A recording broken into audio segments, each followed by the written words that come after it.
Millions of federal workers told by Elon Musk to list what they've accomplished in the last week by midnight tonight or risk getting fired. And President Trump today suggesting what happens if you don't respond. Also tonight, the frightening moments on a Delta flight filling with smoke, passengers horrified. And tonight here, remembering Roberta Flack. First tonight, millions of government workers facing that midnight deadline to respond to Elon Musk's government-wide email. Employees told to list 5 accomplishments or risk losing their jobs. Tonight, confusion over whether this is mandatory.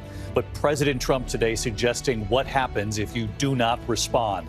Also tonight, the images coming in here, the Delta flight, smoke filling the cabin, passengers using slides to escape.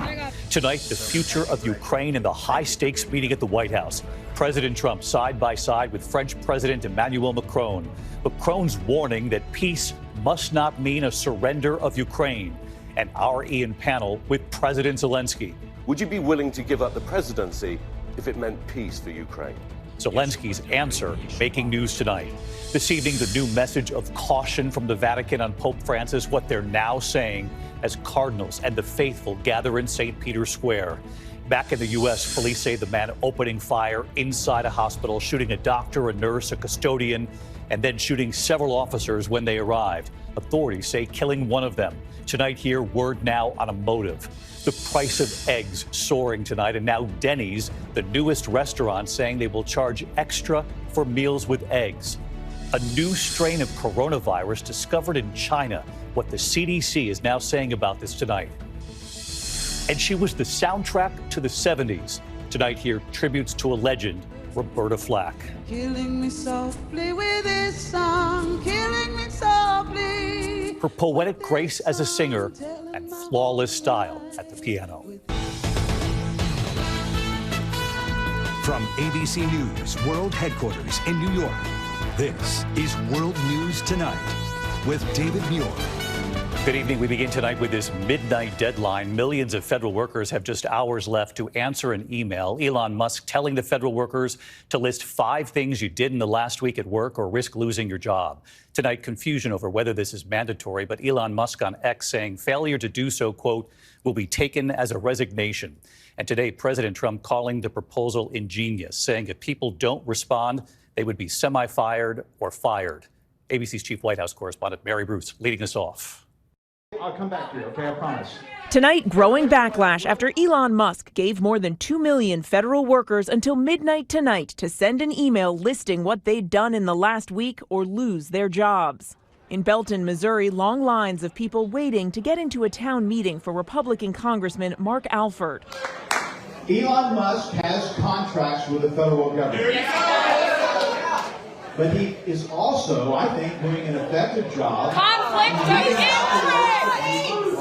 Show me! I know there are a lot of people Show who me! don't want to see waste, abuse, and fraud weeded out. Some of them here today. I don't want him in charge of it. Over the weekend, Musk posting on X, all federal employees will shortly receive an email requesting to understand what they got done last week. Failure to respond will be taken as a resignation. Soon after, the Office of Personnel Management emailing workers, please reply to this email with approximately 5 bullets of what you accomplished last week. Deadline is this Monday at 11:59 p.m. Then the confusion began. Newly installed FBI Director Kash Patel quickly telling his team the FBI, through the Office of the Director, is in charge of all of our review processes. For now, please pause any responses.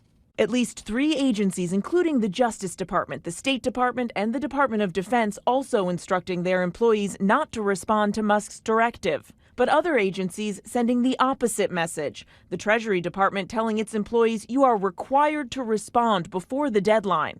Transportation Secretary Sean Duffy sending similar signals. I have no problem with the employees here saying, what did you do last week? And if you can't come up with 5 things that you did, maybe you shouldn't be employed here. The Department of Health and Human Services sending competing messages to its own workers, first telling them to respond to the email, then 6 hours later telling them not to respond.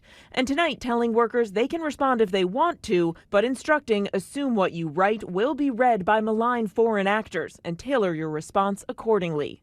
Still, other agencies insisting the email was optional. The Department of Agriculture telling workers there's no penalty for not responding. Today in the Oval Office, the president himself saying if you don't respond, you're semi-fired or fired. We have people that don't show up to work and nobody even knows if they work for the government. So by asking the question, tell us what you did this week, what he's doing is saying, are you actually working? And then if you don't answer, like you're sort of semi-fired or you're fired. The president calling Musk's idea ingenious. But tonight, the head of the largest union of federal employees says the workforce is on edge and very frustrated, adding the administration's goal is clear. They want to confuse the workforce. They want to put fear in the minds of the workforce that they'll just quit. And now tonight, sources tell us that the Office of Personnel Management is now telling agencies that this directive is voluntary. But we all heard what the president said, that if you don't respond, you will be fired or semi-fired. The bottom line here tonight, there is still a lot of confusion around all of this. And in the meantime, the president is now announcing far-right podcaster Dan Bongino to be the second in command at the FBI.